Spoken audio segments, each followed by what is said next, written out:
Today is Saturday, November 15th. The longest government shutdown in U.S. history may be over, but the fallout is still happening all across the country. Later in the show, we'll look at what that means for travelers, from flight cancellations and TSA delays to what to expect if you're flying for the holidays. But first, the shutdown is also still having a big impact on nonprofits and the families they serve. They're struggling to recover from weeks without federal support, and the ripple effects may last through the holidays and even the new year. To help us understand what that looks like on the ground, I'm joined by Angela Williams, President and CEO of United Way Worldwide, a global network that serves more than 48 million people in communities across the U.S. and around the world. Williams has an extensive resume. She's worked across nonprofit, public, and private sectors, was named a 2025 USA Today Woman of the Year, and much more. Today, she'll share what her team is seeing now in the fallout of the shutdown and how people can best help and get help as we head into the holiday season. Welcome to the Newsworthy Special Edition Saturday, when we sit down with a different expert or celebrity every Saturday to talk about something in the news. Don't forget to tune in every Monday through Friday for our regular episodes, where we provide all the day's news in 10 minutes. I'm Erica Mandy. It's now time for today's Special Edition Saturday. Angela Williams, thank you so much for joining us here on the Newsworthy. Thanks, Erica, for the opportunity to join you. So first, can you just sum up the big picture impact the government shutdown has had on the work you and the United Way have done and the communities that you serve? The impact has been tremendous, only because there are tens of millions of people that were affected by the government shutdown. The nonprofit sector cannot fill the gap left behind by the government. We weren't ever intended to. As a sector, we can partner with government, and we do that at all levels. But when funds dry up, it's hard. You can't look to philanthropy and you can't look to the nonprofit sector to fill that gap. It is just too huge. Yeah, and a lot of the headlines focused on the food aid funding from SNAP. What impact did you see specifically for that? And anything you feel the public may not realize about the ripple effects of that? The impact we saw was an increase in individuals reaching out to us with the need for food. We had also the need to help food banks that were running out of supplies. And then when you talk about the ripple effect, that means that if a family can't get food, the children are hungry. They then can't learn if they're going to school hungry. And on and on. And then when you think about people with disabilities not having the appropriate nutrition that they need for their conditions, that really impacts the entire family. That affects small business owners, independent contractors. We think a small portion of our population in the United States is affected, but really it's magnified through relationships, through business, through households. Are there any other services that really took a hit or surprised you with the shutdown and all the services that were impacted? Historically, over the last 3 years, the three things that people ask for assistance from United Way are for food, they can't pay their utility bills, or lack of housing. So when money is depleted and resources are depleted, people have to make tough choices. The tough choices became even tougher. So, do I use the limited resources to pay for food? Do I use my limited resources to pay my rent or my mortgage? Do I forego paying my utility bill? And then all of that, of course, creates anxiety. It impacts people's mental health.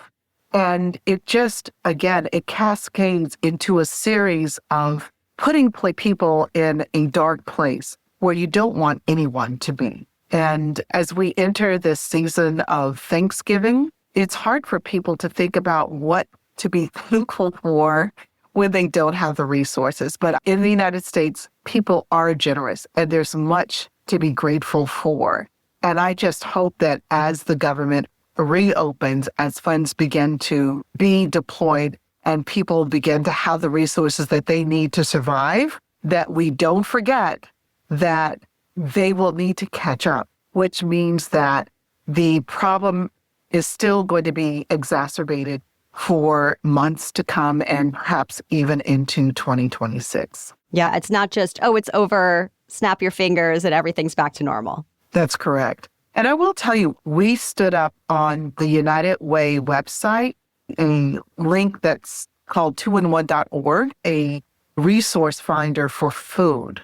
And since October 31st, we have had 38,000 searches for food. We're going to continue to monitor that now because we're not taking it down to see how people continue to look for that particular resource. And it will be interesting to see 30, 60, 90 days from now. Can you give us a sense of that increase in demand that you've seen now and what you're expecting for the holidays compared to maybe previous years? So I will just say anecdotally, what I'm hearing from colleagues is that there has been in some ways almost quadruple contacts of asking for help and for resources. And we know that, especially during the holidays, I just think about households with kids and a caregiver or parent or grandparent's natural inclination wanting to give something, a gift to a child, but because they have to make the decision between food, which is an essential, and giving that gift of joy to a child, those are still, I think, going to be pressing decisions that households are going to have to make. I don't think that that's necessarily going to go away in the coming weeks. For those listening who may want to help, what are some of the best ways they can help this year, whether that be donating or volunteerism? I absolutely say this is the season of giving. And it's a season of giving of time, talent, and treasure. And I will just say that United Way partners with more than 70,000 nonprofits. So go through us to find opportunities for volunteerism, but certainly monetary donations are still critical. Yeah, let's talk a little bit about that, because I've heard cash can go further than, let's say, you're going to drop off cans of food to your food bank. Can you explain for people why that is? Well, when you give people the money, it's giving them the dignity of choosing. I know that I heard so many different people who said that there was a level of feeling dehumanized or having to stand in line and ask for food. That's something they had never, ever experienced in their lives. Now, I would say that we are always here to help people. We don't ever want people to feel embarrassed to ask for help because all of us need help at some point in time. But giving people the power with having money to decide how to use the money and where to spend it, I think is powerful and something that we should be mindful of. And even for the organizations, my understanding is sometimes they can get discounts so that the $1 can go further. Is that what you see as well? Yes, absolutely.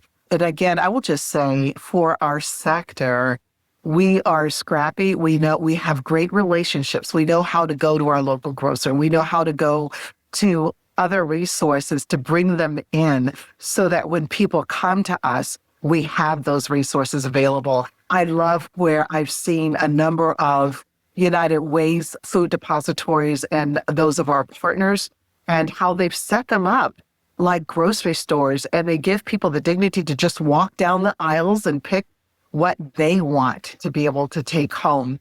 And I just can't underscore the importance of those of us that have that little bit extra to give, to give. Any misperceptions that you want to clear up today about how United Way operates or anything else? United Way really is a part of the American infrastructure. We have more than 1,000 United Ways. We cover 95% of communities in the United States, which means we have boots on the ground. We have those personal relationships with people in communities, and it's cross-sector. We have the corporate and the business community. We have government.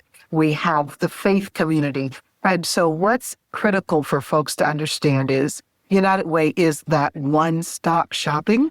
And because of the critical relationships that we have, if you don't know where to go or who's doing what in your community, contact us, because I guarantee you we have the relationships and we can direct you to where you need to go. I love that. And You in general have accomplished so much. You're so impressive. And so I would love to get your advice for people who feel overwhelmed by the news in general, or maybe a hardship in their life right now. What advice would you want to give them? This is the moment for all of us to stay connected with other people, with other human beings, to spend time with loved ones, with friends, to take the time to pause and to meditate and to breathe, to find something that you enjoy doing, whether it's going to jump in a huge pile of leaves, because we are now in the fall. And every time I drive down the neighborhood, I see these huge pile of leaves, or just to take a walk. No matter what, when you find yourself in the valley of despair,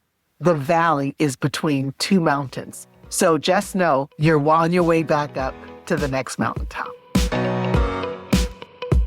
Still ahead, we're turning to the impact on travel. I'll talk with travel expert Katy Nastro, spokesperson for the Going travel app, about why and how the system is still recovering. And she gives some great tips and ideas for avoiding headaches, saving money, and grabbing last-minute trips this holiday season. That and more coming up. But first, a quick break to thank our sponsors. This time of year, my skin always needs a little extra care. Between some colder weather and the rush of the holidays, it's easy for skin to start to feel dry and stressed. That's why I've been sticking with OneSkin. I love their face moisturizer, and I have for a long time, and now I'm genuinely loving their brand new peptide lip mask. A good lip mask is surprisingly hard to find. I've been looking for one for a while, and this one is incredible. It's smooth and it's instantly comforting. It even comes with a little metal applicator that makes it feel even more lovely to put on. At the core of OneSkin is their patented OS1 peptide, targeting the root cause of wrinkles and loss of elasticity. OneSkin also just launched their limited edition holiday sets, including the Nightly Rewind gift set, which adds the perfect touch of luxury to your gift list. It features that best-selling face moisturizer, plus that brand new peptide lip mask that is my new favorite product of theirs, and even a sculpting gua sha tool. Each element is designed to work together as your body enters its natural nightly repair mode. For a limited time, you can try OneSkin for 15% off using the code newsworthy at oneskin.co/newsworthy. After your purchase, they'll ask you where you heard about them, so please support our show and tell them we sent you. Again, get 15% off using the code newsworthy at oneskin.co/newsworthy. The Newsworthy is also brought to you by Skims. I really care about the quality of my sleep these days, and what I wear to bed, aka how comfortable I am, makes a big difference. I've tried a lot of pajamas over the years, and the Skims sleep set meets all of my requirements. My favorite part about this set is that the fabric is unbelievably soft. I already loved the Soft Lounge PJ set from Skims last year, and I still wear that, but the Skims sleep set is somehow even softer. Plus, who doesn't love a cute matching set? It's so cozy, and it gives my nighttime routine this extra little touch of joy and feeling good. In fact, this most recent pair of pajamas I got has a fun holiday print, so it's already making this time of year feel festive and special. Shop my favorite pajamas at skims.com. After you place your order, be sure to let them know we sent you, select podcast in the survey, and be sure to select our show, The Newsworthy, in the drop-down menu that follows. And if you're looking for the perfect gifts for anyone on your list, the Skims holiday shop is now open at skims.com. Now to my conversation with travel expert Katy Nastro from the travel app Going and Going.com. Katy Nastro, thank you so much for joining us here on The Newsworthy again. Yeah, thanks so much for having me, Erica. So first, how would you briefly sum up the overall impact of the government shutdown on air travel? Gosh, it has been one of the most disruptive time periods in U.S. aviation history in the last few years. Just for some perspective, the amount of flights that have been reduced, a mandate from the FAA, on Sunday, November 9th alone, we saw the fourth worst day when it came to cancellations in the last 2 years. That is pretty significant for scale. Like upwards of 3,000 flights were canceled in one single day. You know, we see massive delays happen, but in terms of cancellations, that's pretty significant and very disruptive to hundreds of thousands of people all over the country. Yeah, and because it's not just the flights that were canceled themselves, which is surely impactful, but it also has that ripple effect, right? Correct. Yes. It wasn't just the 40 airports that were mandated. You know, it really is interconnected, the U.S. aviation system. And so if you were connecting through one of those hubs or, you know, even flying near it, you were likely impacted in some way. as well as, because of the government shutdown, the impacts of understaffing in TSA has been ramping up in the last few weeks. And we've seen some wait times through TSA or just TSA processing in general over 3 hours long, which is, again, pretty significant and a big pain point for a lot of travelers out there. And even with the shutdown over, it's not just, everything's back to normal, right? No more travel issues. Can you explain why that is? Yeah. So again, going back to the everything is interconnected, airlines were given roughly 36 hours to reaccommodate not only passengers, but think about rescheduling in terms of, okay, we need to make a specific amount of flight cuts. Where are those impacts going to happen? And do we have crews in place? Do we have planes in place? And that all happened in such a short amount of time. Now, when we see a big winter storm, for example, it usually takes a day, 2 days, 72 hours at max to really see those ripple effects smooth out. Now, think about the amount of impacts we've seen in the last week or so. Think about trying to sort of smooth out those wrinkles. It's going to take some time. And, the FAA mandates are not likely just going to be lifted and then that is that. It's going to take a few days for reductions in, or really schedules to go back to normal. So we don't want people just assuming that they're in the clear, but we are definitely moving past that sort of peak of disruptions. By the time it's Thanksgiving week, for probably a lot of people who are traveling for that holiday, do you expect things to be more back to normal for Thanksgiving week? Or will there still be some of those ripple effects? That is a great question. And I wish I had a crystal ball to say in certainty that everything is going to be fantastic. But look, it is the busiest week out of the entire year for travel. That Sunday after Thanksgiving sees roughly 3 million people alone in a single day. And I wouldn't be surprised if we saw multiple days like that, even with the shutdown coming to a close. I still believe that there's going to be some ripple effects, but not near as drastic as we've seen in the last week. How have travelers themselves been feeling through this whole process and heading into the holidays in 2025? I definitely think that the first half of this shutdown, travelers were still going about their business. For October, for a perfect example, we actually saw 4% more travelers traveling according to TSA numbers. But I think this period in November has really given travelers a bit of caution, especially heading into a busy time period like Thanksgiving. And we actually saw some softness in terms of booking, according to Cirium Analytics, for Thanksgiving. And that means that some people that would have booked tickets by now, they haven't. So there's been a little bit of a slowdown. And we really do think that that's due to the impacts of the shutdown and just people being cautious and not really wanting to roll the dice in terms of, am I going to deal with any disruptions during this peak period? And even for people traveling, I'm thinking a lot of them are going to say, well, I better show up even earlier than I thought. Sure. Oh, yes. Even if we see slightly fewer travelers just from people not wanting to travel to begin with, it is definitely always great advice to show up a little bit earlier than you think for that just in case. And also, it's not as though we've hired a bunch of people to replace the air traffic controllers that have just decided, you know what, this is not for me.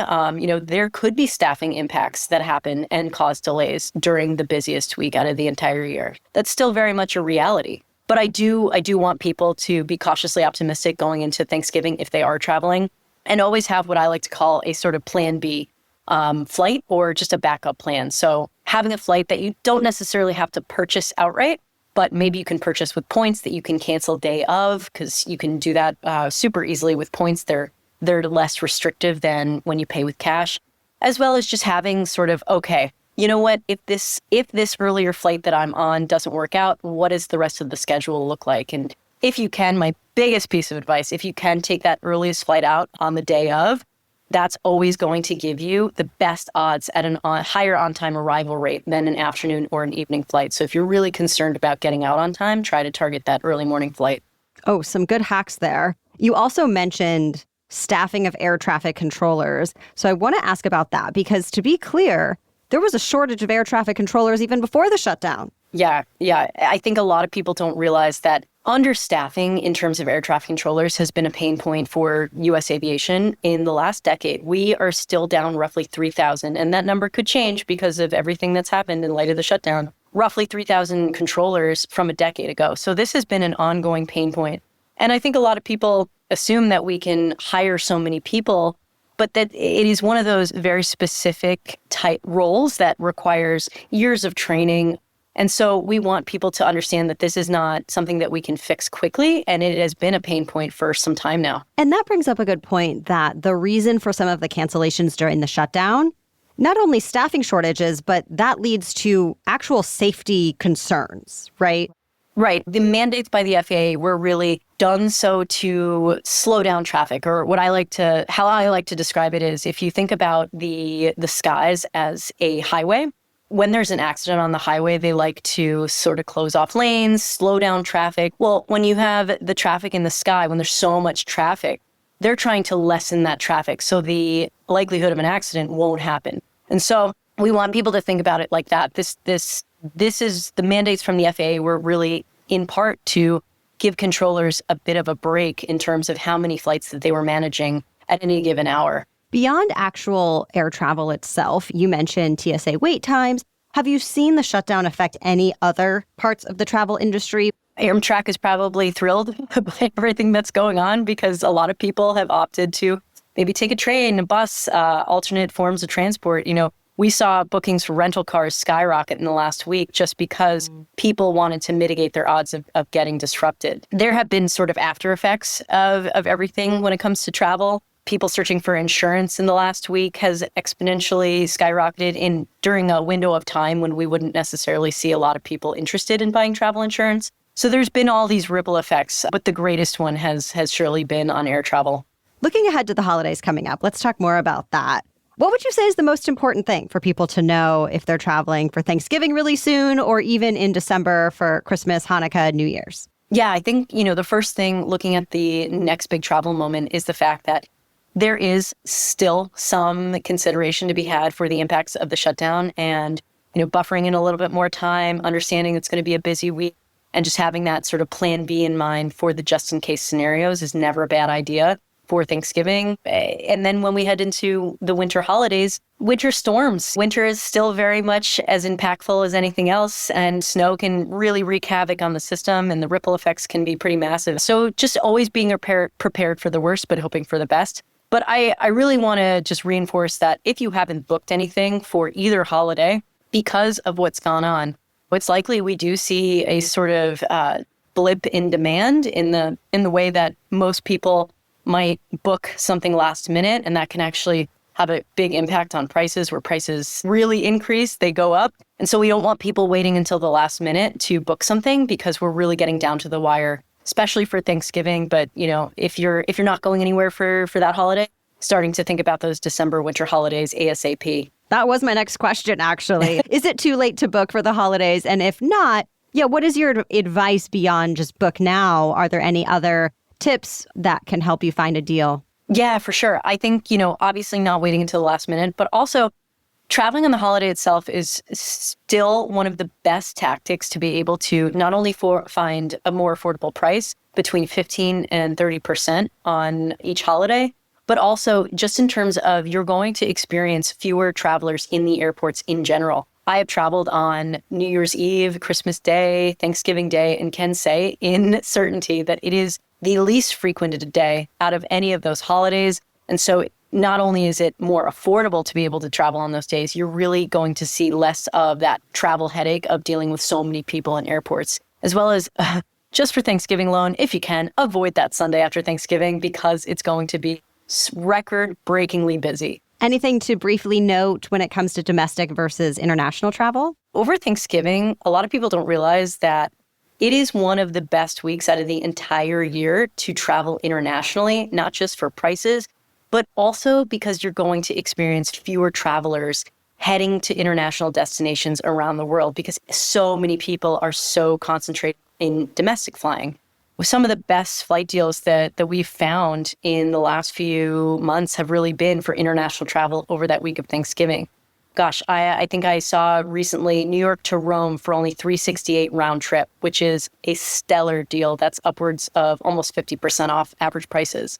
So if you hadn't purchased anything and you're finding some pretty hefty price tags for domestic travel, maybe this is the year that you opt for a little international getaway because the prices, they pretty much they're down year over year by 1%, and you're going to find just fewer headaches and big crowds to begin with. That's great advice. Anything else you want to add, or maybe just one practical tip or even mindset that travelers should have heading into the holidays this year? We're cautiously optimistic that we shouldn't see any big impacts, even with the shutdown coming to an end, but we want people to prepare for the unexpected for sure.